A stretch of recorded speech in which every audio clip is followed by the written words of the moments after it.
So hey guys, it's Tucker and this is my little baby Misha. She's my little baby. She run. I just wanted to introduce you to her real quick.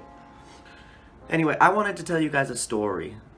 Looking back, it's kind of a funny story, I think. I mean, it might be boring to you guys, but I don't really care. At the time, I was scared out of my mind. I thought I was gonna die. So this is the story of how I almost died, basically. But before I start, I just need to say, my parents don't know this story yet. So if they're watching, I might have broken a rule or two of theirs back when I was living with them. So sorry, mom and dad, if I did, but anyway, here it goes. So I was a senior in high school, and I was I was a closing manager at a McDonald's back at home, which I loved that job. One of my favorite jobs I've ever done. I mean, I made so many friends and I learned how like a business works. Even though it was McDonald's, it was still so much learning experience. It was so fun. Anyway, I would go to work from like 4 p.m. to 1 a.m. or 2 p.m. to 2 a.m. It was crazy hours like that, 6 days a week. But I was so happy and I was making so much money. I felt really good. So anyway, when you work this night shift, it's the closing shift. So it was always you and two other people. One person up in the front doing the front of the house stuff, one person doing the dishes, and one person doing closing the grill area. Basically, the two people that I worked with every night became really, really close friends of mine. So where I grew up, there was this gaming lounge. Literally, you walk in and the walls are filled with video games. Like there's Xboxes and PlayStations and Wiis and computers lined up everywhere. And you go and you pay for an hour for unlimited use of all of this stuff, or you can pay for multiple hours at a time. But it was really cool. And you had unlimited use of all this stuff, and you would go with your friends and you would just chill and play games together and just talk, and it was just a bunch of fun. I believe it stayed open until 4 a.m. in the morning. So we would get off work around 1-ish, 1:30, and we would go and we would play until 4 in the morning. A lot of nights out of the week, actually. My parents had no idea. Like I was still in high school, so I was supposed to come home after work. But instead, my parents went to bed. They weren't gonna wait for me to come home at 1:30 in the morning. They went to bed, so they didn't know I was out. So we would go after work and we would just hang out there all the time. So we get off work one night. It's like 1:30 in the morning. Easy shift, normal, everything's fine. And me and my two closest friends at the time we're just gonna call them Chris and Sean.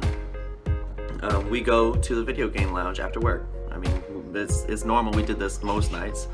And on the way into the city, there's this strip of road where it's just straight. It's straight. And at 1:30 in the morning, there's nobody on this road.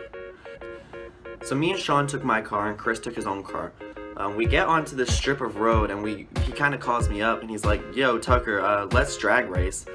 And so we whip out of the McDonald's parking lot and we get onto this road and we floor it. We're going, I'm thinking like 70, 75, 80 on this road that you're only supposed to go 45 on. And there's nobody on this road and we're just flying. And out of the corner of my eye in a parking lot for I don't remember what it was, but I think it was a hair salon or something like that. There was a police. And so I slam on my brakes, and then I slam on them, and then right as I pass the police, I let it off so the police can't see my lights, so he doesn't know I slammed on my brakes. And Chris flies by me.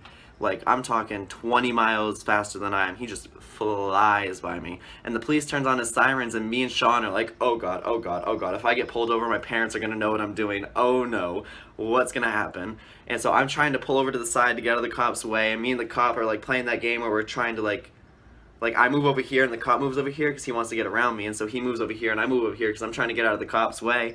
It's just a bad time.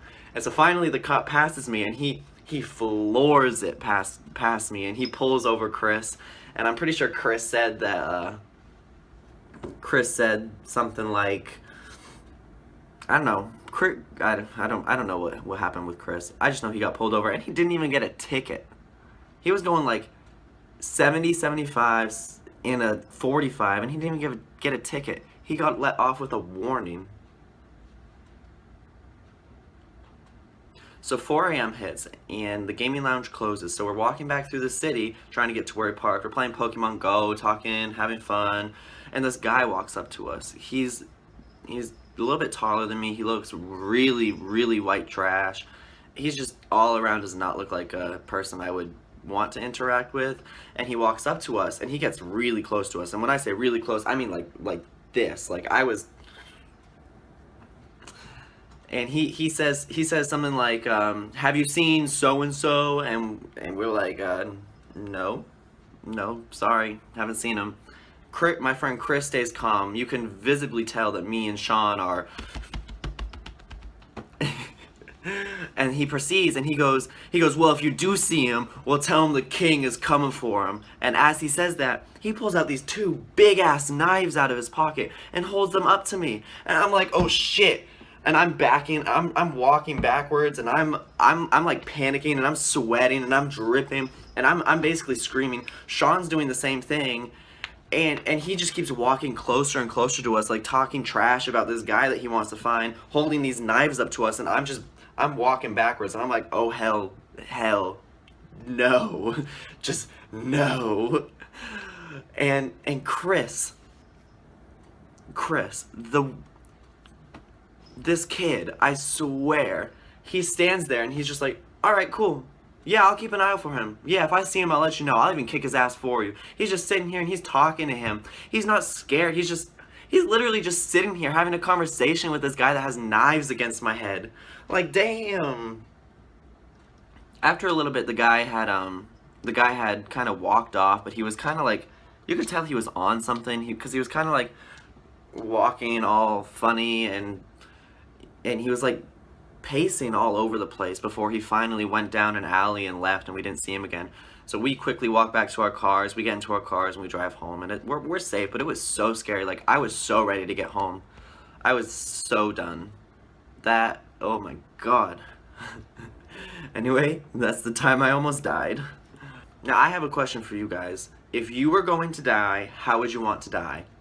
For me, when I die, I want to be shot in the brain. I just want it to be over and done with. I don't want to be sick. I don't want to know I'm gonna die. I just want someone to walk up and go blow, and just it be all over, because that way I don't have to suffer, and then nobody knows I suffered, and it's just over. So that's just how I would want to go. It just feels the smartest. Anyway, leave your answer in the comments, because I'm really curious to how you guys want to die. I know that's very sadistic, but you know, I don't really care. I like sadism.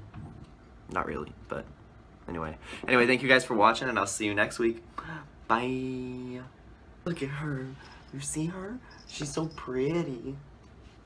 Where you going, baby? Goodbye. In love with the money, I ain't never